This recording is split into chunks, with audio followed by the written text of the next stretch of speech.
નમસ્કાર દર્શક મિત્રો, TV13 માં આપનું સ્વાગત છે। હું છું ભદ્રેશ અને આપ જોઈ રહ્યા છો ચર્ચા છડે ચોક।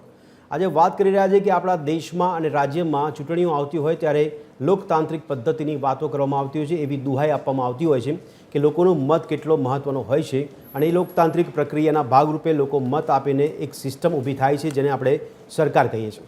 આ સરકારમાં જે સરકારી સિસ્ટમ ઊભી કરવામાં આવે છે તે દરેક યોજનાઓનું મેનેજમેન્ટ કરતું હોય છે। ત્યારે આજે વાત એટલા માટે કરવી છે કે આ મેનેજમેન્ટની જે પદ્ધતિ કે જે કાર્યવાહી કરવામાં આવે છે ત્યાં ઘણા બધા લૂફહોલ્સ એટલે કે ખામીઓ રહી જતી હોય છે। આ ખામીઓને કારણે ઘણી બાબતોમાં ઘણી યોજનાઓમાં ભ્રષ્ટાચારની બૂ આવતી હોય છે અને ભ્રષ્ટાચારના આચરણના ભાગરૂપે આપણને ઘણા કિસ્સાઓ નજરે પડતા હોય છે। તેવામાં ઘણી કિસ્સાઓમાં કાર્યવાહી થાય તો ઘણા કિસ્સાઓમાં ભીનું સંકેલવામાં આવતું હોય છે। એટલા માટે કારણ કે એ ભ્રષ્ટાચાર કે પછી એ ખામીઓમાં પોતાનો ફાયદો વિચારનાર કોઈ મંત્રી હોય, કોઈ સંત્રી હોય, કોઈ નેતા હોય છે અને આવા નેતાઓ કે મંત્રીઓ હોય જો એમની રહેમ નજર હેઠળ આ બધી કાર્યવાહી થતી હોય તો પછી ભ્રષ્ટાચારની બૂ આવી એ વ્યાજબી પણ માની શકાય। પણ આખરે આ ભ્રષ્ટાચારથી નુકસાન કોને, ભ્રષ્ટાચારથી ફાયદો કોને? ચર્ચા એટલા માટે કરી રહ્યા છે કે આવી જ એક યોજના છે જેમાં રાજ્ય હોય કે દેશભરના જે ગરીબ લોકો છે તેમને રોજગારી આપવા માટે એક યોજના અમલમાં આવી હતી આજથી ઘણા વર્ષો પહેલાં, જે 2005માં લાગુ કરવામાં આવી હતી। ત્યારે આ જે યોજના છે એ છે મનરેગા। આ મનરેગામાં પણ ઘણી બધી ખામીઓ આપણને જોવા મળી રહી છે। ઘણી બધી ખામીઓના ભાગરૂપે ત્યાં કાંડ સર્જાઈ રહ્યા છે, એટલે કે સ્કેમ અને ભ્રષ્ટાચાર સામે આવી રહ્યા છે। આ ભ્રષ્ટાચાર ઉજાગર થઈ રહ્યા છે તેમાં ઘણા બધી બાબતો અત્યારે આપણે ચર્ચા કરવાનો પ્રયાસ કરીશું કે મનરેગા જેવી જે યોજના છે જેમાં ગરીબોનું શોષણ થતું હોવાના અહેવાલ નજરે પડી રહ્યા છે।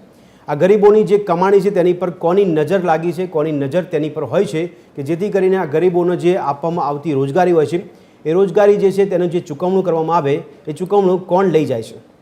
મનરેગા યોજના પાછળ પણ ફંડ એટલે કે ભંડોળ બજેટ વાપરવામાં આવતું હોય છે જેથી કરી છેવાડાનો જે માનવી, જે ગરીબ આદિવાસી વિસ્તારમાં રહેતા હોય, પછાત વર્ગના લોકો છે તેમના ઉત્કર્ષ માટે કામગીરી કરવામાં આવતી એવી યોજના જેને આપણે મનરેગા કહીએ છીએ। આ મનરેગા યોજનામાં ગરીબોને રોજગારી રોજે રોજ મળતી હોય ત્યારે 100 દિવસની રોજગારી આપવાના ઉદ્દેશ્ય સાથે આ મનરેગા યોજના પર કામ કરવામાં આવતું હોય છે। પણ એવામાં ઉપરથી લઈને નીચે સુધી જે સિસ્ટમ કે જે કાર્યવાહી પદ્ધતિ ગોઠવવામાં આવતી હોય એ પદ્ધતિમાં ગરીબો સુધી એમની જે કમાણી છે તે પહોંચે છે કે કેમ તેની પર શંકા અને સવાલો થઈ રહ્યા છે। કારણ કે એવા અહેવાલ સામે આવી રહ્યા છે કે સમગ્ર દેશમાં દરેક રાજ્યોમાં મનરેગાની યોજનાની અમલવારી કરવામાં આવે છે, પણ આખરે આ બધી જ સ્થિતિની વચ્ચે ગુજરાત જે છે તે કંઈક અલગ જ ઉભરી આવ્યું છે। ગુજરાતમાં પણ મનરેગા યોજના અંતર્ગત ગરીબોને રોજગારી આપવામાં આવે છે, પણ સવાલ એટલા માટે થઈ રહ્યા છે એક અહેવાલ મુજબ અન્ય રાજ્યોની સરખામણીએ જોવા જઈએ તો ગુજરાતમાં ગરીબોને જે વેતન મળવું જોઈએ એ વેતન ઓછું આપવામાં આવે છે। ત્યારે ચિંતા થાય છે કે આ ગરીબોને પોતાનું જે રોજગારી મળતું હોય, રોજગારી ભથ્થું મળતું હોય તો એવામાં એ ઓછું મળી રહ્યું છે તો કેટલો અન્યાય તેમની સાથે થઈ રહ્યો છે। અન્ય રાજ્યોની પણ સરખામણી આપણે કરીશું કે અન્ય રાજ્યોમાં મનરેગા યોજના અંતર્ગત જે ગરીબોને રોજગારી માટે જે વેતન ચૂકવવામાં આવતું હોય છે એ વેતન ગુજરાતમાં ઓછું આપવા પાછળ ઉદ્દેશ્ય શું હોઈ શકે છે? અને એવી પણ બાબતો હવે ઉજાગર થઈ રહી છે ગુજરાતમાં ઘણી જગ્યાએ, જેમ કે દાહોદમાં પણ મનરેગામાં કૌભાંડ આચરવામાં આવ્યું હોય તેવા આંકડા સામે આવ્યા। તો સાથે સાથે ચોટીલા જિલ્લામાં પણ મનરેગાની અંદર કૌભાંડ આચરવામાં આવ્યું છે તેવા આંકડા પણ સામે આવ્યા છે। ખોટા જોબ કાર્ડ ઊભા કરવામાં આવે છે। આવા મોટી સંખ્યામાં જોબ કાર્ડ ઊભા કરીને તેમનું જે ચૂકવણું છે એ ચૂકવણું પણ થઈ જાય છે। ત્યારે આ ચૂકવણું થાય છે ત્યારે ચૂકવાય છે કોને? જે ગરીબ છે, ગરીબના હાથમાં તો એનું પોતાનું ચૂકવણું આવતું નથી। તો કઈ રીતનો વહીવટ થઈ રહ્યો છે તેની પર ચર્ચા કરીશું અને વહીવટની સાથે ઘણા બધા સવાલો પણ કરી રહીશું। ત્યારે સવાલ છડે ચોકમાં આપણે વાત કરીશું ઘણા બધા સવાલોની અને પેટા સવાલો પર પણ ચર્ચા કરીશું। તો આજે દર્શક મિત્રો ખાસ વાત કરવી છે કે ગરીબો કેમ હજી સુધી વંચિત છે? આ મનરેગા જેવી યોજનાથી ગરીબોનું જે જીવન પોષણ ચાલતું હોય, જીવન નિર્વાહ ચાલતો હોય, એવામાં વિકાસના દાવા કરવામાં આવતા હોય ત્યારે મનરેગાના માધ્યમથી ગરીબોનો વિકાસ ક્યારે થશે? શું ખરેખર આમાં મનરેગામાં મન ફાવે તેવો ભ્રષ્ટાચાર થઈ રહ્યો છે? મંત્રીઓની કટકીનું સાધન બની ગયું છે મનરેગા? આવા પણ અનેક સવાલો થઈ રહ્યા છે અને એટલા માટે જ આજે વાત કરી રહ્યા છે કે જ્યારે મનરેગા જેવા કૌભાંડની બાબતો ઉજાગર થતી હોય ત્યારે તેમાં પણ તંત્ર દ્વારા કયા પ્રકારની કાર્યવાહી અને કયા પ્રકારનું ભીનું સંકેલવામાં આવે છે એટલા માટે જ વાત આજે કરી રહ્યા છે ચર્ચા છડે ચોકમાં। મળતિયાઓનું મનરેગા।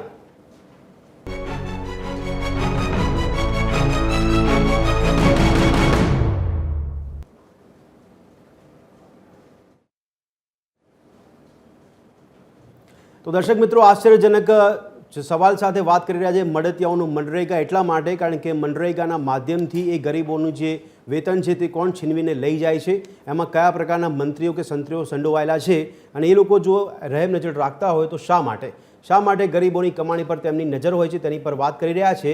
પરંતુ સાથે સાથે અત્યારે ચર્ચાની શરૂઆતમાં ગ્રાફિક્સના માધ્યમથી આપણે પદ્ધતિસરના મુદ્દા પર એક નજર કરાવીશું। તો આજે વાત કરી રહ્યા છે મનરેગામાં ગરીબોનું જે શોષણ થતું હોય તેવા અહેવાલ સામે આવી રહ્યા છે। એવામાં અન્ય રાજ્યોની સરખામણીએ ગુજરાતમાં ઓછું વેતન આપવામાં આવે છે અને સરકારી તાયફા પાછળ ધૂમ ખર્ચા કરવામાં આવતા હોય છે, ત્યારે ગરીબોની કમાણી છીનવાઈ રહી છે। મનરેગામાં ગરીબ મજૂરોને ગુજરાતમાં ₹280 દૈનિક વેતન ચૂકવાય છે તેવો અહેવાલ છે, તેવો રિપોર્ટ છે, ત્યારે અન્ય રાજ્યોની સરખામણીમાં ઘણું ઓછું છે। આદિવાસી પછાત વર્ગના ઉત્કર્ષના નામે સરકાર મગરના આંસુ રડતી હોય તેવા પણ દ્રશ્યમાન થઈ રહ્યા છે સ્થિતિ। ત્યારે ગુજરાતમાં મનરેગાના ગરીબ લાભાર્થીઓની સંખ્યા પણ હવે ઘટી રહી છે તેવું કેન્દ્રનો રિપોર્ટ કહે છે। કેન્દ્ર સરકારનો જે રિપોર્ટ સામે આવ્યો છે તેમાં આ ખાસ બાબત નોંધવામાં આવી છે। મનરેગામાં ગરીબ મજૂરોને જે દૈનિક મજૂરી મળવી જોઈએ તે પૂરતી નથી મળતી તેવો પણ અહેવાલમાં ટાંકવામાં આવ્યું છે। ત્યારે કેન્દ્રના રિપોર્ટ પરથી જ આ બધી બાબતો ઉજાગર થઈ રહી છે। એવામાં મનરેગામાં મોટા પાયે ગેરરીતિ આચરીને લાખો રૂપિયા ખિસ્સામાં સેરવી લેવામાં આવતા હોય તેવા આરોપો પણ લગાવવામાં આવ્યા છે। ત્યારે અન્ય રાજ્યોની સરખામણીના વેતનની જો નજર કરીએ તો ગોવામાં ₹356 અને કર્ણાટકમાં પણ ₹328 આપવામાં આવે છે, ત્યારે કેરળમાં ₹346 અને પંજાબમાં ₹328 વેતન આપવામાં આવે છે। અંદમાન નિકોબારમાં ₹329 તો દીવમાં ₹324 વેતન આપવામાં આવે છે મનરેગા યોજના હેઠળ। પોડિચેરીમાં ₹319 અને મહારાષ્ટ્રમાં ₹297 દૈનિક વેતન ચૂકવવામાં આવે છે। આ અન્ય રાજ્યોની વાત કરી જે આપણી સમક્ષ અમે આંકડા મૂક્યા છે તે પ્રકારનું વેતન અને અન્ય રાજ્યોમાં આપવામાં આવે છે। હવે નજર કરીએ સવાલ છડે ચોક પર, તો પહેલો સવાલ થઈ રહ્યો છે કે મનરેગા યોજના ગરીબો માટે છે, તેમના જીવન નિર્વાહ માટે છે, તો ગરીબોનું શોષણ કેમ? સવાલ છડે ચોકમાં અન્ય સવાલ પર નજર કરીશું। બીજો સવાલ થઈ રહ્યો છે કે વિકાસના કરવામાં આવતા દાવા વચ્ચે સરકારી તાયફા પણ કેમ કરવામાં આવે છે? સરકારી તાયફા પાછળ અધધ ખર્ચ પણ કરવામાં આવે છે, કેમ? સવાલ નંબર 2 થઈ રહ્યો છે। ત્યારે સવાલ છડે ચોકમાં અન્ય સવાલ પર નજર કરીશું। સવાલ નંબર 3, બીજા રાજ્યોની સરખામણીએ ગુજરાતમાં વેતન ઓછું કેમ આપવામાં આવે છે? જે અધધ તાયફા થાય છે, જેની પાછળ ખર્ચા થાય છે, તેમ છતાં પણ વેતન ગુજરાતમાં કેમ ઓછું આપવામાં આવી રહ્યું છે? સવાલ નંબર 4 થઈ રહ્યો છે કે રાજ્યમાં શું મનરેગા ભ્રષ્ટાચાર થઈ રહ્યું છે, તો તેના માટે જવાબદાર કોણ છે? 5મા નંબર પર સવાલ થઈ રહ્યો છે કે ગરીબ મજૂરોને પૂરતું વેતન માટે સરકાર પાસે પૈસા કેમ નથી? સરકાર પૂરતા પૈસા નથી ફાળવતી કે શું, તે પણ સવાલ થઈ રહ્યો છે। સવાલ છડે ચોકમાં અન્ય સવાલ થઈ રહ્યો છે કે મજૂરોની ખોટી હાજરી દર્શાવવામાં આવે છે અને નાણાંનું ચૂકવણું પણ કરાય છે, તો ખોટી હાજરી હોય તો પછી નાણાંનું ચૂકવણું કોને કરવામાં આવે છે? કોના ખિસ્સામાં કે કોના ખાતામાં આ ચૂકવણું જાય છે? સવાલ નંબર 7 થઈ રહ્યો છે કે મનરેગા જેવી યોજનામાં કોની રહેમ નજર હેઠળ મન ફાવે તેવું મેનેજમેન્ટ કરવામાં આવે છે? મન ફાવે એટલા માટે કે અહીંયા ઘણી બધી કટકી કરવામાં આવતી હોય છે। મનરેગાના માધ્યમથી ગરીબોના પૈસા પર કોની તરાપ જોવા મળી રહી છે? સવાલ નંબર 8 થઈ રહ્યો છે। આવા અન્ય સવાલો પર આપણે ચર્ચા કરી રહ્યા છીએ। ત્યારે સવાલ નંબર 9 થઈ રહ્યો છે કે મનરેગામાં થતા ભ્રષ્ટાચાર સામે તંત્રની કયા પ્રકારની કાર્યવાહી, કેવી કાર્યવાહી કરાય છે કે પછી માત્ર ને માત્ર ઢાંગ પીછળો કરવામાં આવે છે? આ થઈ રહ્યો છે સવાલ નંબર 9। અને સવાલ નંબર 10 થઈ રહ્યો છે કે આદિવાસી પછાત વર્ગના ઉત્કર્ષ માટેની આ યોજના, આ ઉત્કર્ષના જે દાવા કરવામાં આવે છે તે કેટલા પોકળ સાબિત થઈ રહ્યા છે? સવાલ નંબર 11 થઈ રહ્યો છે કે શું મનરેગા યોજના નેતાઓ માટે કટકીનું સાધન બની ગયું છે? તો આવા મુખ્ય સવાલો પર અત્યારે ચર્ચા કરીશું। સવાલ છડે ચોકમાં સવાલ પૂછીશું। ચર્ચા છડે ચોકમાં વાત કરી રહ્યા છે મનરેગા યોજનાને લઈને જે કૌભાંડ બહાર આવી રહ્યા હોય એ કૌભાંડની સામે કયા પ્રકારની કાર્યવાહી કરવામાં આવી રહી છે? તો દર્શક મિત્રો, આ ચર્ચાની શરૂઆત કરીશું અને ચર્ચાની શરૂઆતમાં અત્યારે મારી સાથે સ્ટુડિયોમાં જોડાયા છે મહેશભાઈ પંડ્યા કે જેઓ પર્યાવરણવિદ છે, અને વર્ચ્યુઅલી અમારી સાથે રાજેશભાઈ ઠાકર જોડાયા છે કે જેઓ રાજકીય વિશ્લેષક છે। રાજેશભાઈ, આપને અવાજ આવી રહ્યો છે? બિલકુલ આવે છે જી રાજેશભાઈ, આપને અવાજ આવી રહ્યો છે? આવે છે, આવે છે। ઓકે રાજેશભાઈ, અહીંયા ચર્ચા કરી રહ્યા છે કે મનરેગામાં અલગ અલગ જિલ્લાઓમાંથી આપણને કૌભાંડ સામે આવતા જોવા મળી રહ્યા છે। કરોડો રૂપિયાના કૌભાંડ આચરવામાં આવે છે, ખોટા જોબ કાર્ડ રજૂ કરવામાં આવે છે। એવામાં સવાલ એ થઈ રહ્યો છે કે મનરેગા યોજના કેટલું સરળ માધ્યમ બની ગયું છે ભ્રષ્ટાચાર માટે? શું કહેશો આપ? જો ભદ્રેશભાઈ, સૌથી મોટી ચિંતાનો વિષય એવો હોય છે કે કેન્દ્ર સરકાર અથવા તો રાજ્ય સરકાર એની જે યોજનાઓ બને અને એ યોજનાઓ છેક છેવાડાના માણસ સુધી એના ઉત્થાન માટે, એના વ્યક્તિગત ઉત્થાન માટે અને એની સાથે સાથે સાથે રાજ્યના વિકાસ કે દેશના વિકાસના ઉત્થાન માટે બને. કાગળ ઉપર બનતી તમામ તમે યોજનાઓ જોશો તેની અંદર તમને બહુ ખામીઓ જોવા નહીં મળે. તમને એમ લાગે બહુ સરસ મજાની યોજના છે. જ્યારે સરકારના પ્રવક્તાઓ યોજના વિશે અને યોજનામાં વપરાયેલા આંકડા વિશે અને વિકાસની આખું જે ચિત્ર ઊભું કરે ત્યારે આપણને એમ થાય કે આ યોજનાઓ જે છે એ ખરેખર જો કાર્યાન્વિત થતી હોય, માત્ર મનરેગાની વાત નથી, એ સિવાય પણ વિવિધ જે વિભાગો છે એ બધા જ માટે જે યોજનાઓ બને છે એ જો લોકો સુધી પહોંચતી હોય તો છેલ્લા 30 વર્ષની અંદર મને એવું લાગે છે ગુજરાત નંદનવન બની ગયું હોય. બિલકુલ.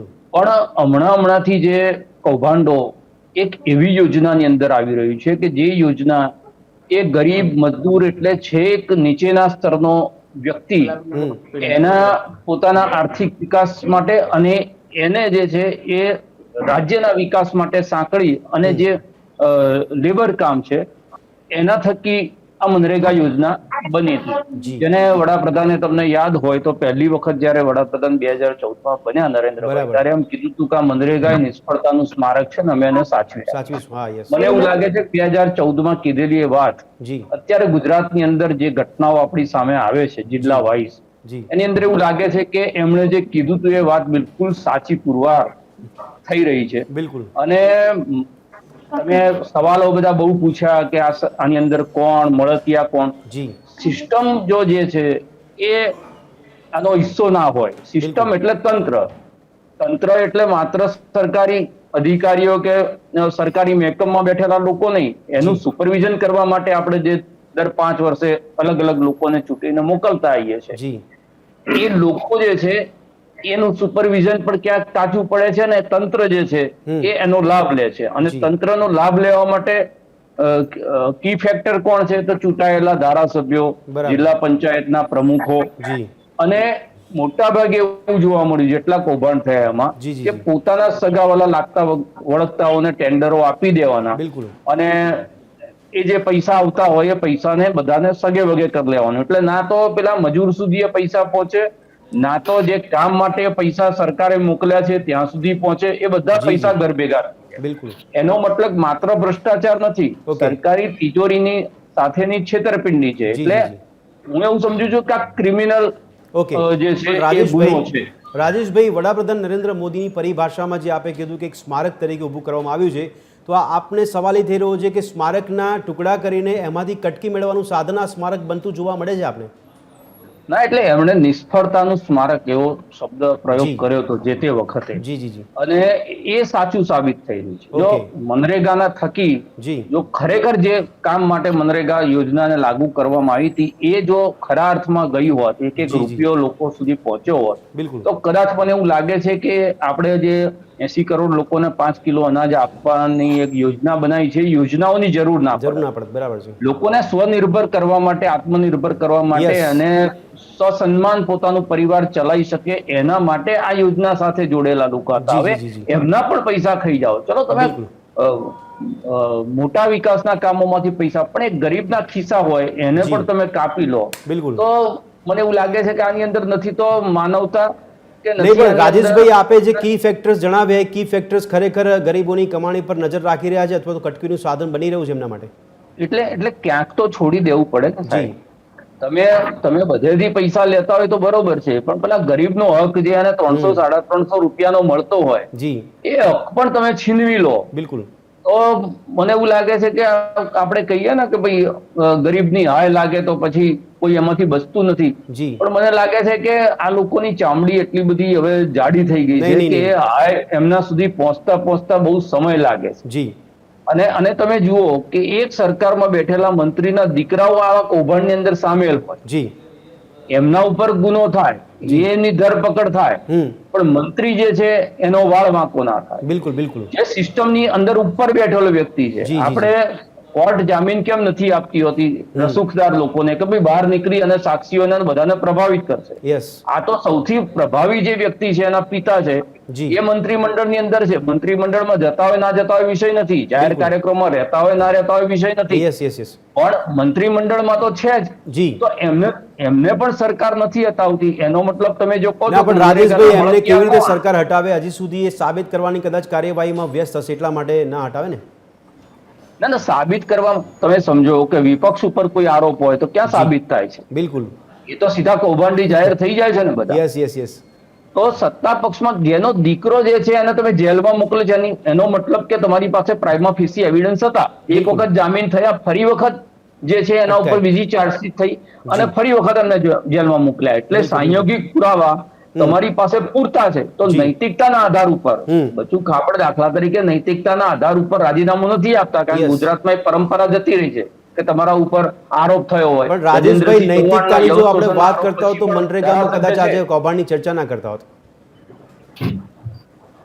ના, એટલે આપણે ચર્ચા કરવી પડે છે. બિલકુલ. એ જ દુઃખદ વસ્તુ છે. Yes, yes, સરકારે yes. જે છે જેવું એના ધ્યાનમાં આવે કે કોઈ પણ વસ્તુ થાય છે, કહેવાય તો એવું છે ને કે કોઈ જી. ચમરબંધીને નહીં છોડીએ. હા બિલકુલ. તો પછી આ બધા ચમરબંધીઓ છે એને તમે મંત્રીમંડળમાં કેમ સાચવી રાખો? નહીં નહીં નહીં, કદાચ ચમરબંધીઓની પરિભાષા સમયાંતરે બદલાતી હશે. દિલીપ સાબા સરપંચ આપણી સાથે જોડાયા છે સમઢિયાણાના. દિલીપભાઈ, અવાજ આવે છે મારો આપને? હલો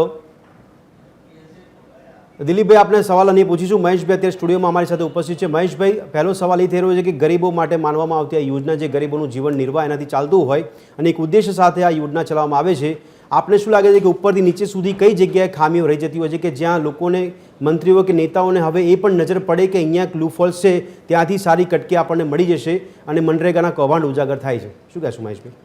ઉપરથી નીચે બધું સડેલું છે. હા હા, એટલે કરંડિયામાં એક કેરી બગડેલી હોય તો કે નાખી દઈએ જી. તો બીજી કેરીઓ બચી જાય, પણ આખો કરંડિયો જ બગડેલો હોય તો શું કરવાનું? બિલકુલ બિલકુલ. એટલે રાજેશભાઈએ જે વાત કરી એમાં 100% હું સંમત છું. જી. એટલે આ મનરેગા યોજના જે છે એ જ્યારે આવી, એનો મૂળ ઇરાદો એવો હતો કે ભાઈ 100 દિવસની ફરજિયાત રોજગારી મળી રહે. યસ. તો એક તો પહેલાં ગામડામાં શહેરી તરફ જે પ્રયાણ થયું છે જી. એ ઘટી જાય. બિલકુલ. એટલે શહેરીકરણ ના થાય તો ઘણા ફાયદા થાય. જી. બીજી બાજુ આ ક્લાઇમેટ ચેન્જના જમાનામાં વરસાદ આવે ના આવે, ઓછો આવે, ગમે તેમ આવે, તો એટલીસ્ટ 100 દિવસની રોજગારી એમને મળે, એની ગેરંટી મળે લોકોને. તો ગેરંટી મળે, એમને સ્થળાંતર ના કરવું પડે. અને હવે પ્રધાનમંત્રીએ પાર્લામેન્ટમાં જે રાજેશભાઈએ ઉલ્લેખ કર્યો એ જ વાત કરવા માગું છું. પાર્લામેન્ટના પહેલા જ લેક્ચરમાં એમણે એ કહ્યું કે આ મનરેગા એ નિષ્ફળતાનું સ્મારક છે અને અમને જીવતું રાખીશું. યસ. હવે ખરેખર મનરેગા જો એમને લાગતું હતું એમને ભ્રષ્ટાચારનું સાધન કે નિષ્ફળતાનું સાધન, તો એમણે બંધ કરી જવી જોઈતી હતી. બિલકુલ. પણ એમને ખબર હતી જી કે 2008માં જ્યારે વૈશ્વિક મંદી આવી બિલકુલ અને એમાંથી ભારત જે ઉગરી ગયું જી એનું કારણ મનરેગા. મનરેગા બિલકુલ.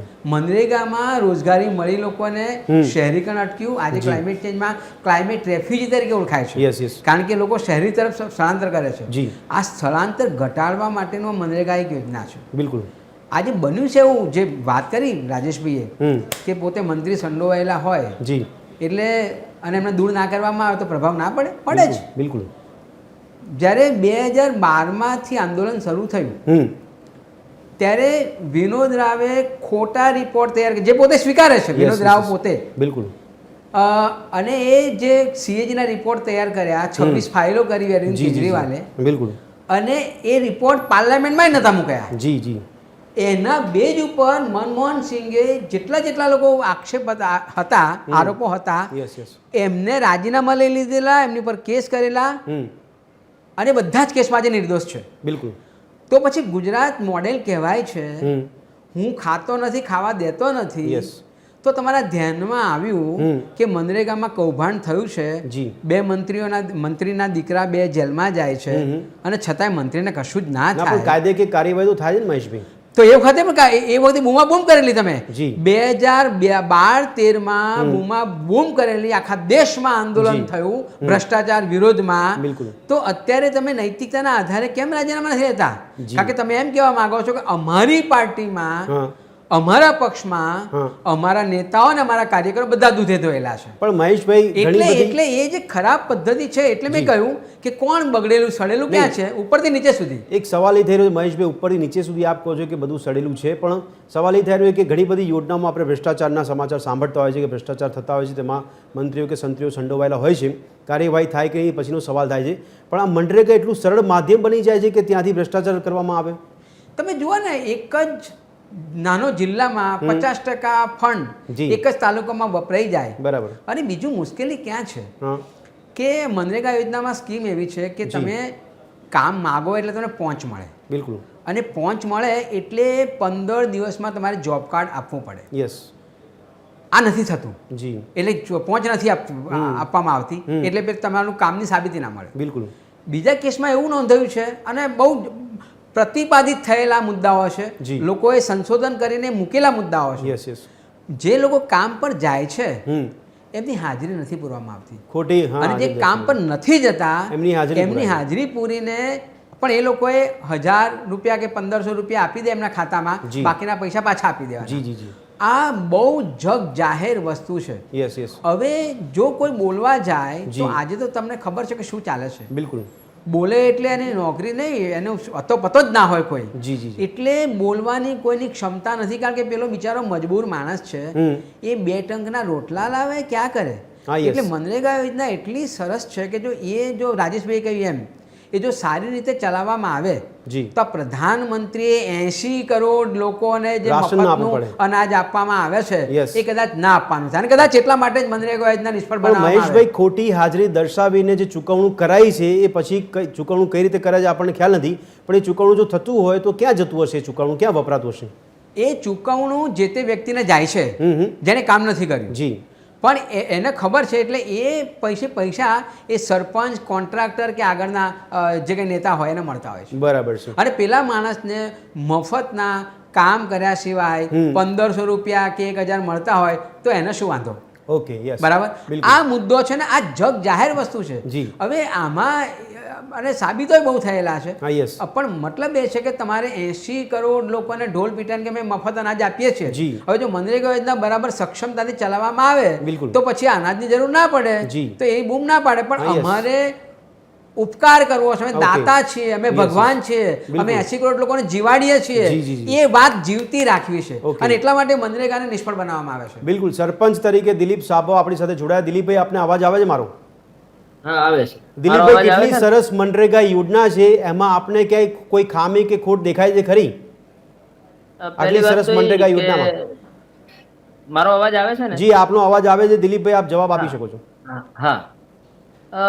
મજદૂર, શોષિત જી, અને વંચિત લોકો માટેની જે યોજના છે બહુ સરસ યોજના છે. જી, હું તો આપણા વડાપ્રધાન નરેન્દ્રભાઈ મોદીની જે વિચારધારા હતી કે ભાઈ ઘર ઘર સુધી લોકોને કામ મળી રહેવું પડે. જી, કામ મળે તો 2 પૈસા કમાશે અને એનું ગુજરાન ચાલશે. ચોક્કસ.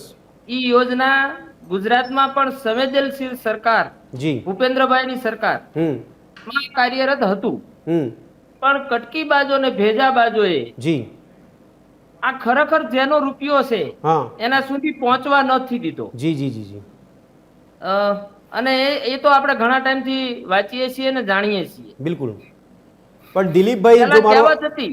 દિલીપભાઈ, મારો અવાજ આવતો હોય તો આપે કીધું કે વડાપ્રધાનની બહુ સારી વિચારધારા હતી, જેમ હમણાં મહેશભાઈ અને રાજેશભાઈ કીધું કે આટલી સારી વિચારધારા હતી, તો પછી વિચારધારામાં મનરેગાને નિષ્ફળ સાબિત કરવાનો કેમ પ્રયાસ કરવામાં આવે?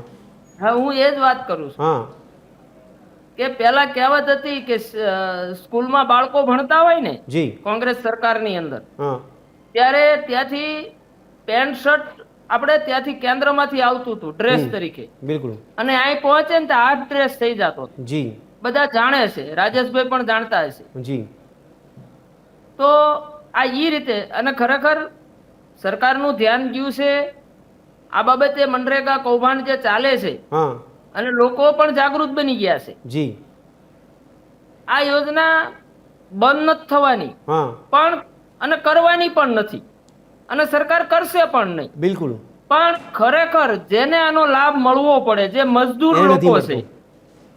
જે મજદૂર છે, જી, જે શોષિત છે, વંચિત છે, પીડિત છે, જી, જેને ખરેખર પરસેવો પાડીને પૈસા કમાવા છે, બિલકુલ, એને આનો લાભ મળવો જોઈએ. જી, આપણે બધા ગુજરાતના, હું તો એમ કહું છું બધા, આમાં ભાજપ કોંગ્રેસ ભૂલી જાઓ, જી, બિલકુલ, કે આમ આદમી ભૂલી જાઓ, યસ, પણ એક સિસ્ટમના નાતે જી, ગુજરાતનો તમામ વર્ગ એ ચાહે છે કે આ મનરેગાની યોજના ખરેખર નાના માણસો સુધી પહોંચવી પડે. આ ગામડાની યોજના છે, જી, આ ગામડાના.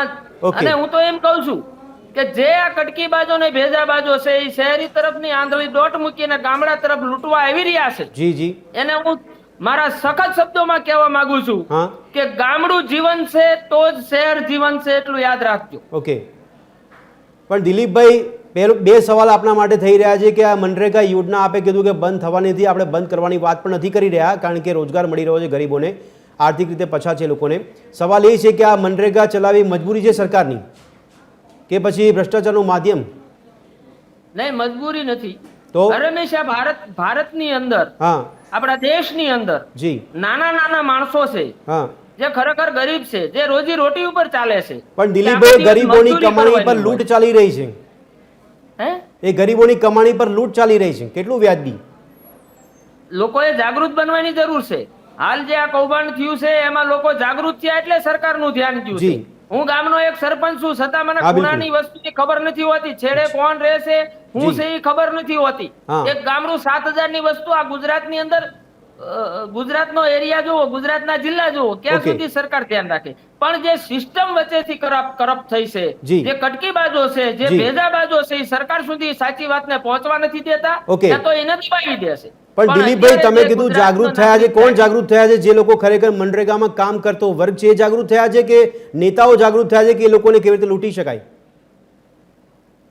નહીં, લૂંટવાની વાત એ આખી સિસ્ટમ અલગ છે. નહીં દિલીપભાઈ, ખોટા જોબ કાર્ડ બનતા હોય, ખોટી હાજરી પુરાતી હોય, એ વ્યાજબી છે. ફ્રોડ કરે છે, સાયબર ક્રાઇમમાં ફ્રોડ કરીને પૈસા જે કમાય છે અને આ રીતે કમાય છે, એ બે વસ્તુ સરખી હું બેને સેમ માનું છું કે આ ફ્રોડ છે. જી, આ મજદૂરો સાથે ફ્રોડ થઈ રહ્યું છે તો અને એમાં સરકારનું ધ્યાન કોઈએ દોર્યું છે. પણ દિલીપભાઈ, તો આ જે કટકીબાજની આપણે ભેજાબાજની વાત કરી એમની સામે કાર્યવાહી કોણ કરશે? કોની જવાબદારી?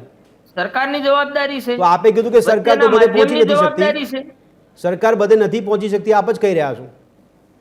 વચ્ચેના માધ્યમ, આજે માની લો કે મંત્રીના 2 દીકરાઓ જેલમાં છે, જી, તો કોક તો માધ્યમ બન્યું હશે ને એના પુરાવા રૂપી. જી, પુરાવા રૂપી કોક તો માધ્યમ. હું તો ગુજરાતના તમામ જિલ્લાઓમાં સરકાર એમ કે છે કે આવા માણસોને ખુલ્લા કરો. નહીં, આપ કહો છો કાર્યવાહી કરી છે, તો જે મંત્રીના છોકરા, જે મંત્રીની નૈતિકતા આપણને દેખાય છે ખરી દિલીપભાઈ? એક સરપંચ તરીકે આપ મનરેગાના દ્રષ્ટિકોણથી જોઈ શકો છો કે નૈતિકતા છે? નૈતિકતા નથી. નૈતિકતા હોય તો રાજીનામું દઈ દેવું પડે. બિલકુલ. રાજેશભાઈ, જેમ હમણાં વાત કરી જવાબદાર વર્ગ માટેની જે આ કામગીરી કરાઈ છે કે જે આર્થિક રીતે પછાત છે એમને આ મનરેગા યોજનાનો લાભ મળવો જોઈએ, તેમ છતાં જેમ દિલીપભાઈએ સારી વાત કરી કે સરકારના વખાણ કરે એમણે, આપણે કામગીરી સારી થાય તો વખાણ કરવામાં કોઈ વાંધો પણ નથી, પણ અહીંયા જવાબદાર લોકો સામે કે જે ભેજાબાજ કે કટકીબાજ છે એમની સામે કાર્યવાહી પણ કોણ કરશે? સરકાર કરશે કે બીજો અન્ય કોઈ વર્ગ આવશે સામે? દિલીપભાઈની જે વાત છે ને એમાં એક મોટું અંતર એ છે જી કે ભ્રષ્ટાચારને એ સરકારથી અલગ તારવીને એનું મૂલ્યાંકન કરી રહ્યા છે. બરાબર છે. એમ કહી રહ્યા છે કે સરકાર ક્યાં સુધી પહોંચે, તો સરકારના જે 182 ધારાસભ્યો છે ચૂંટાયેલા, એક એના મંત્રીઓ છે, એમણે કઈ દૂરબીન લઈને ખૂણે ગુજરાતમાં નજર નાખવાની ના હોય. એમની પાસે એક બહુ જ મોટું મહેકમ છે, 4 સ્તરીય, IAS IPS થી લઈને કલેક્ટરો, તલાટીઓ, TDO, એટલી મોટી એક વિશાળ ફોજ છે. એ ફોજની એ જવાબદારી છે કે સિસ્ટમમાં જે નાખેલો રૂપિયો છે એ પ્રમાણિકપણે જેના માટે મોકલાયો છે ત્યાં સુધી પહોંચે, અને એ નથી પહોંચતો તો એના સુપરવિઝન કરવાની જવાબદારી જે છે એ જે કહી રહ્યા છે કે નરેન્દ્રભાઈ હોય સેન્ટરમાં તો એમની, અને ભૂપેન્દ્રભાઈ હોય ગુજરાતમાં તો એમની. તમારી સંવેદનશીલતા જો ગરીબના ખિસ્સા કાપતા લોકોને નસીહત કરવા માટે કે એમની અંદર ડર પેદા કરી શકવા જેટલી સક્ષમ ના હોય, તો હું એવું સમજુ છું કે માત્ર કહેવા માટેના વિશેષણો છે, મૃદુતા અને સંવેદનશીલતા. બીજી એક વસ્તુ છે કે તમે ગામના સરપંચો, ખૂણાના ઘરની તમને નહીં ખબર હોય, હું માની લઉં છું, કદાચ નહીં ધ્યાન અપાતું હોય તમારાથી, પણ મંત્રીમંડળમાં બેઠેલા જે 22-23 જણા છે એમાંના એક વ્યક્તિ સુધી તો ભૂપેન્દ્રભાઈની નજર પહોંચતી હોય. મને એવું છે કે એમની એટલી બધી તો નજર કાચી નહીં હોય. બીજી વસ્તુ એ છે કે આ જ વિધાનસભાની અંદર યૌન શોષણના આરોપી ગજેન્દ્રસિંહ ચૌહાણ ભાગેડુ છે, અને તે છતાં એ વિધાનસભાની અંદર આજે પણ એ ધારાસભ્ય છે, પોલીસ પકડી શકતી નથી, કુંભમાં જઈને સ્નાન કરી આવે છે. બિલકુલ. તો કોઈ પણ પોલીસ સ્ટેશનની અંદર ગુનો બને છે તો તમે પીઆઈ ને કેમ જવાબદાર ઠેરવો છો ભાઈ? એ પોલીસ સ્ટેશનની નીચેના 1-1.5 લાખ લોકોની પાછળ પાડતો તો પીઆઈ ફરતો નથી. બરાબર છે. પણ એને એક ફોજ આપવામાં આવી, એને એક સિસ્ટમ આપવામાં આવી છે, એને અધિકારો આપવામાં આવે છે. અધિકારનો એનો ઉપયોગ કરી અને એ વિસ્તારની અંદર એટલો ભય પેદા કરવાનો છે ગુનેગારોની અંદર જી જી કે ગુનો કરતા લોકો ડરે. જી એક જગ્યાએ કૌભાંડ થાય પછી તરત બીજી જગ્યાનું કૌભાંડ. માત્ર પૈસા નહીં, એકનો એક રોડ 3-3 વખત બની જતો હોય. ઘણી વખત તો મનરેગાની અંદર જે યોજનામાં રોડ બન્યા છે એ માત્ર કાગળ ઉપર બન્યા છે. હા ચોક્કસ. બિલો પણ કાગળ ઉપર બન્યા છે અને પૈસા પણ જે છે, હવે જે પૈસા જેના ખાતા ભૂતિયા લોકોની અંદર એ ખાતામાં પૈસા, તમે ત્યાં મનરેગા છોડી દો, હું એક યોજના ગણાવું કે જેની અંદર સરકારની નજર પડવી જ જોઈએ અને લોકો જાગૃત થાય. લોકોએ તો તમને જવાબદારી નહીં, પણ રાજેશભાઈ લોકો જાગૃત થાય તો મારો સવાલ એ છે કે મનરેગામાં જે વર્ગ કામ કરી રહ્યો છે શું એટલો શિક્ષિત છે એટલા માટે મનરેગામાં કામ કરી રહ્યો છે કે જાગૃત થઈ જાય? અરે ભાઈ, એ શોષિત પીડિત માણસ જેને સવાર અને સાંજનો એનો ચૂલો સળગે એટલો જ માત્ર જેનો જિંદગીનો ગોલ હોય, એને નથી એના છોકરાને એન્જિનિયર બનાવવા, નથી ડોક્ટર બનાવવા, એને તો ખાલી પેટનો ખાડો પૂરવો છે. એ માણસ શહેરની અંદર બેઠેલા દિલીપભાઈ જેવા લોકો પણ ખુલીને નથી કહી શકતા કે ભાઈ સરકાર જે છે આના માટે જવાબદાર છે. તો પેલો ગામડાનો માણસ એ કઈ રીતે કહી શકશે? એ ગરીબ માણસ, એ મજદૂર માણસ એ કેવી રીતે પોતાનો અવાજ ઉભો કરે? એટલે દબાયેલા અવાજમાં કે ધીમા અવાજની અંદર સરકારને ભ્રષ્ટાચારથી અલગ તારવી અને આ જે ભ્રષ્ટાચાર, તો પછી 2G 3G 4G આદર્શ જેટલા પણ કૌભાંડોના નામ દીધા હતા એ બધામાં ક્યાંય કોઈ સરકાર જવાબદાર નથી. આજે બિહારને જે જંગલ રાજ કે છે એમાં બિચારા લાલુ પ્રસાદ તો શું કરે? એ તો આવડા મોટા ગુજરાત કરતા મોટું બિહાર છે, એ ક્યાં ક્યાં નજર રાખે?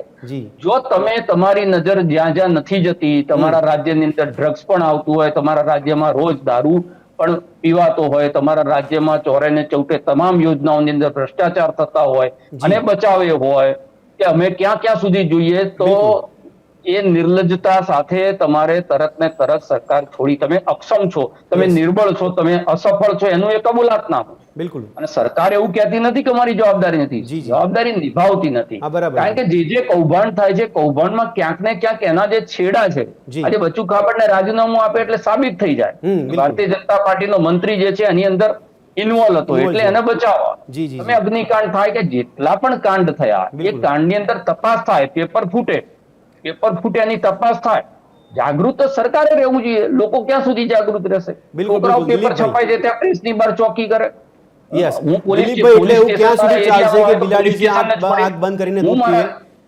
હું રાત્રે ગાડી લઈને નીકળું કે ભાઈ રસ્તા ઉપર કોઈ છોકરીની છેડતી ના કરે.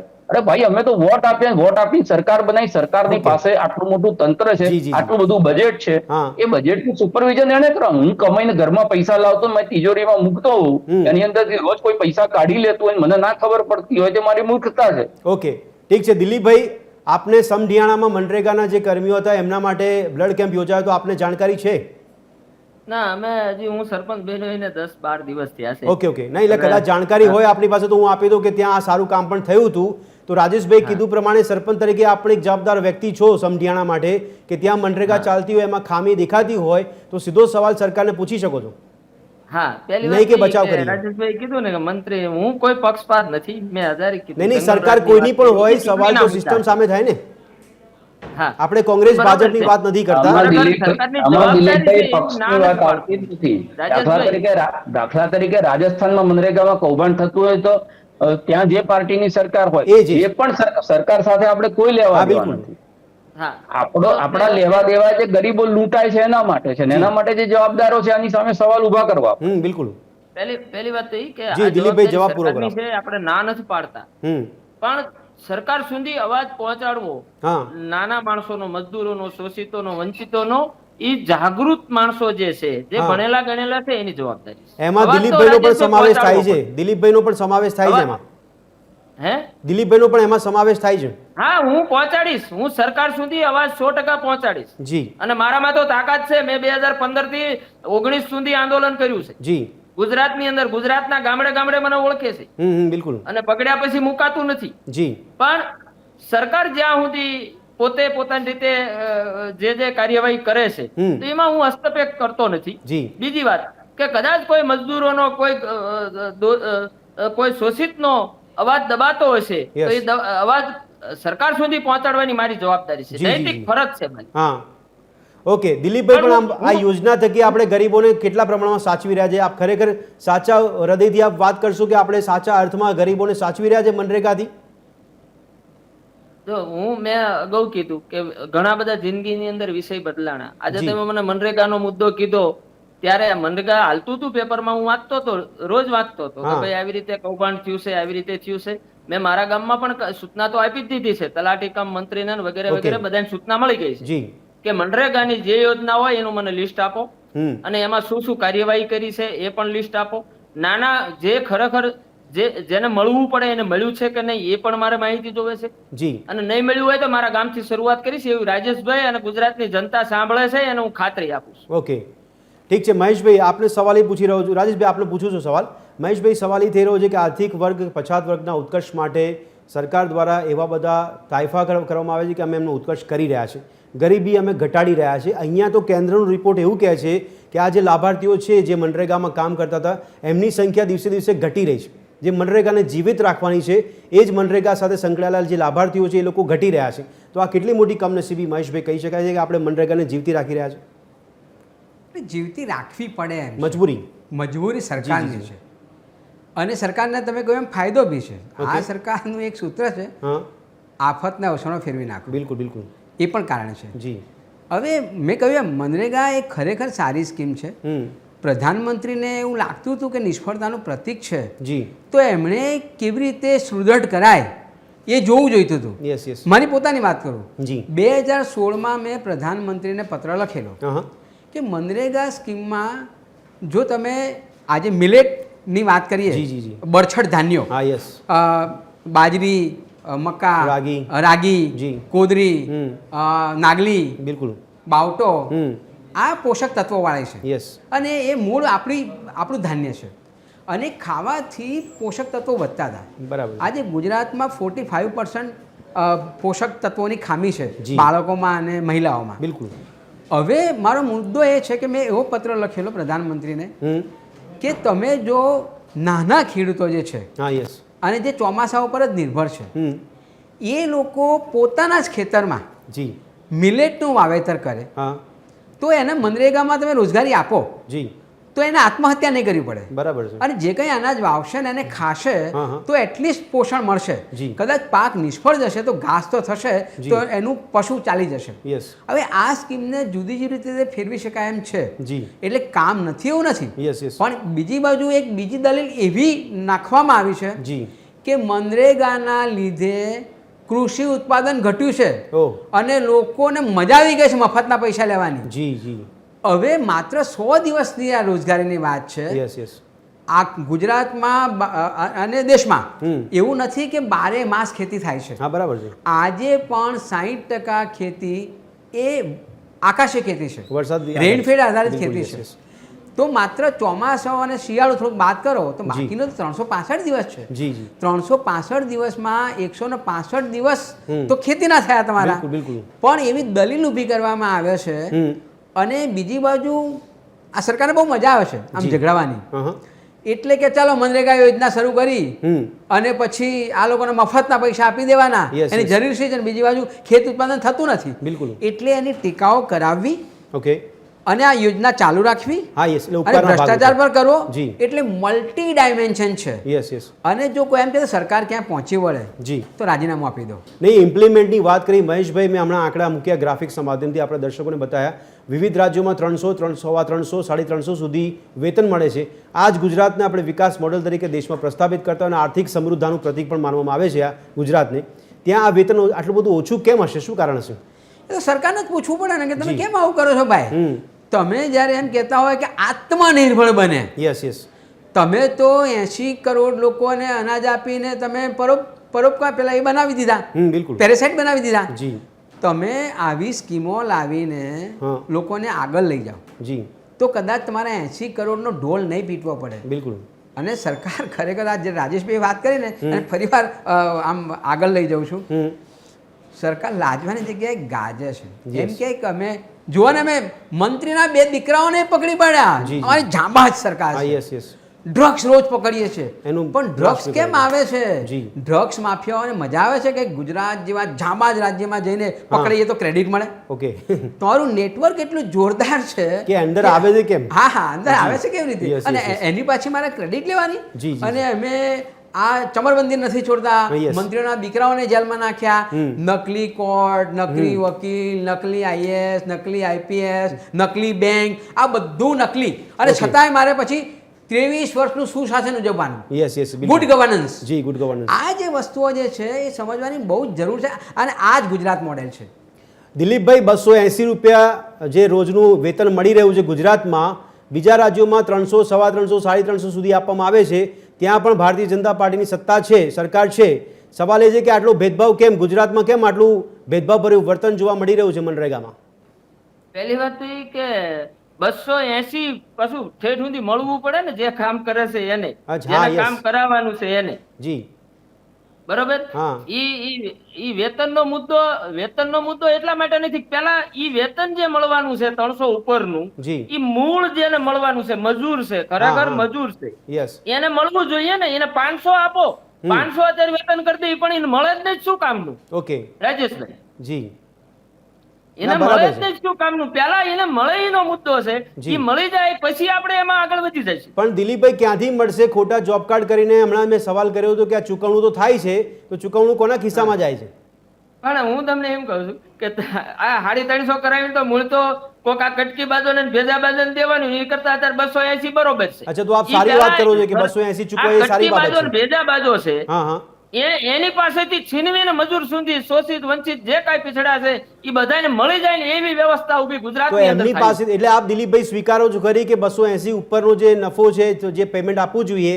એ નેતાઓ કે મંત્રીઓ લઈ જાય છે તો એમની પાસેથી કઢાવવાની જવાબદારી કોની દિલીપભાઈની રાજેશભાઈની મહેશભાઈની કે આપણી તમામ જાગૃત નાગરિકોની અરજી છે કાગળ લખેલો હોય ને કાગળ જી. અને ઈ સરકાર સુધી અવાજ પહોંચાડવાની જવાબદારી આપણી છે પણ દિલીપભાઈ અહીંયા પ્રજાને મંત્રીનો એને સમન્વય ખુલ્લા થતો પાડવા, નથી. કટકી બાજુ અને ભેજા બાજુ અને ખુલ્લા પાડવાની જવાબદારી આપણી છે દિલીપભાઈ એમને ઉજાગર કરવાનો પ્રયત્ન કરીએ પણ પ્રજા અને મંત્રીનો સમન્વય થતો નથી કારણ કે મંત્રી સરકારી નજીકમાં છે મંત્રી મંડળમાં છે એ નેતાઓ સરકાર સાથે વધારે સાઠગાંઠ ધરાવે છે તો કોની જવાબદારી બનશે એમની પાસેથી પૈસા કઢાવવાની પૈસા કઢાવવાની સરકારની જવાબદારી છે બોલ ઓકે ચલો તમે સ્વીકાર્યું તો ખરી રાજેશભાઈ આપ કંઈ કહેવા માંગતા હતા એમના એક સવાલ પહેલા એટલે તમે જે સવાલ કરી રહ્યા છો કે અહીંયા 280 કેમ હમ. અને ત્યાં આગળ 350 કેમ ઓકે તો આ તો ખાલી મનરેગાના મજદૂરો સાથે થોડું થઈ રહ્યું છે જી જી જી ગુજરાતના તમામ નાગરિકો સાથે જ થઈ રહ્યું છે હા રાજસ્થાનમાં 550 માં ગેસનો બાટલો આપણે અહીંયા પૂછીએ છે તમને 1000 માં કેમ બિલકુલ રાજસ્થાન મહારાષ્ટ્રમાં મહિલાઓને જે પૈસા અપાય છે મહિને Yes, yes, ક્યાંક yes. 1500 ક્યાંક 2000 આપણે કોઈ જોડે એવું પૂછ્યું કે ભાઈ અમારી માતાઓ બહેનો જે છે હમ આમાં એવું તો છે નહીં કે ગુજરાતમાં તેલ 20 રૂપિયા કિલો મળે છે બિલકુલ બિલકુલ એટલે એમને જરૂર નથી જી. મોંઘવારી તો જે આખા દેશની અંદર જે ભાવ છે જી એ જ પ્રમાણેના જે ભાવ છે એ બધે છે યસ તો આ એટલા માટે થાય છે કે ગુજરાતની અંદર જે છે એ એવું સમજી બેઠી છે જે સરકાર છેલ્લા 30 વર્ષથી છે હમ હમ એવું સમજીને ચાલે છે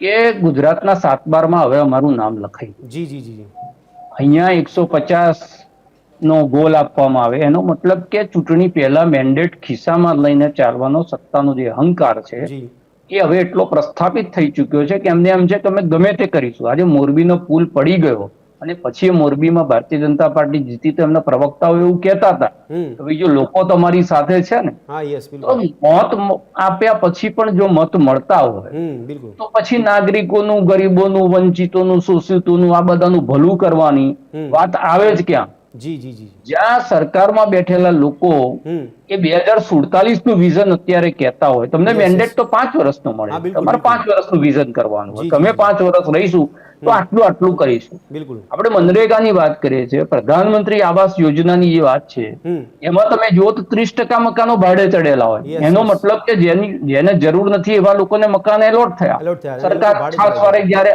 છાસવારે ત્યાં આગળ જઈને ખોટા એલોટમેન્ટના કૌભાંડો આવે કેટલા લોકોને ત્યાંથી મકાનોમાંથી કાઢી Okay. મૂકવામાં આવે એટલે આ તમામ પ્રકારની ઠીક છે. યોજનાઓની સાથે થઈ રહ્યું Okay, રાજેશભાઈ. બેંકે જી રાજેશભાઈ એક નાનકડી જાગૃતતા અત્યારે આપણે આ ચર્ચામાં જોવા મળી દિલીપભાઈ સ્વીકાર્યું કે આના માટે સરકાર પણ જવાબદાર છે અને દિલીપભાઈ એક મુદ્દો આપ્યો અત્યારે આપણને કે જે લોકો પૈસા ખાઈ ગયા છે, જે મજૂરો સુધી નથી પહોંચતા, એમના પૈસા કેવી રીતે કઢાવવા પડશે એના માટે આપણે ચર્ચા આગળ વધારીએ છીએ કે 280 તો મળે છે મજૂર વર્ગને, એ સારી બાબત પણ છે.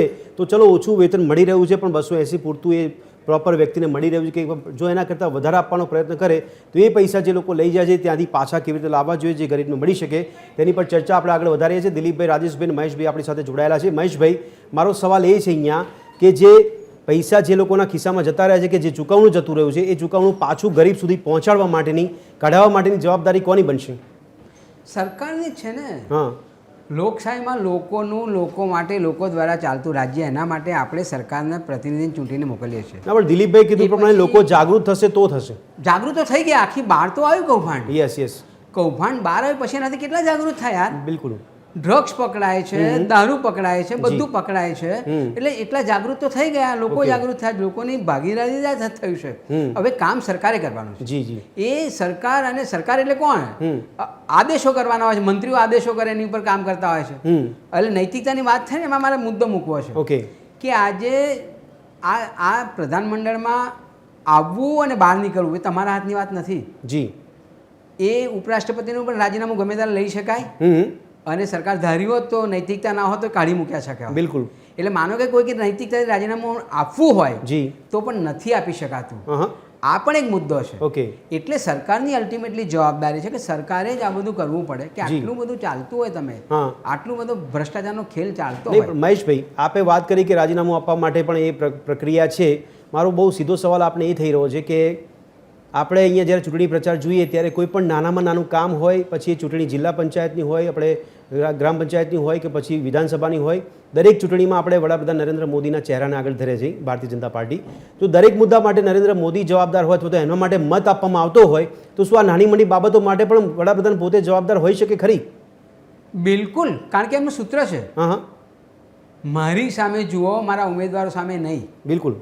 અને જે રીતે નેરેટિવ સેટ કરવામાં આવ્યો છે જી કે આ પ્રામાણિક માણસ છે, હું ખાતો નથી, ખાવા દેતો નથી, જી, એટલે એમને ચહેરાને જોઈને વોટ આપવામાં આવે છે. યસ. એટલે પછી સ્વાભાવિક છે, કારણ કે તમે વોટ શાના માટે આપો છો? બિલકુલ. રોટી, કપડાં, મકાન, રોડ, રસ્તા, પાણી, એના માટે વોટ આપો છો. જી. તો એ જ્યારે બગડે ત્યારે તંત્ર એટલે કોણ? જી. એટલે એવું નથી. રાજ્યની સરકાર અને કેન્દ્રની સરકાર જવાબદાર છે કે મનરેગા યોજના કેન્દ્રની યોજના છે. ઓકે. અને એમાં રિપોર્ટો જાય છે તો માત્ર રાજ્યની સરકાર જવાબદાર નથી, જી, કેન્દ્રની સરકાર પણ જવાબદાર. ના, એટલે આ ખામી રહી જાય તો આપણે સીધા વડાપ્રધાનને જવાબદાર માની શકીએ?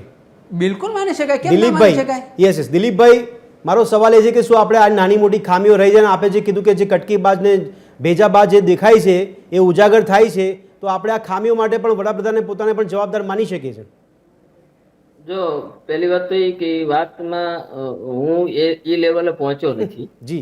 હું એટલું જ કહું છું કે મારા જિલ્લામાં, મારા ગામની અંદર, મારા તાલુકાની અંદર લોકોને અન્યાય થઈ રહ્યો હોય એટલે એ લડવાની જવાબદારી મારી છે. અને એના માટે જવાબદાર તમે પોતે જ?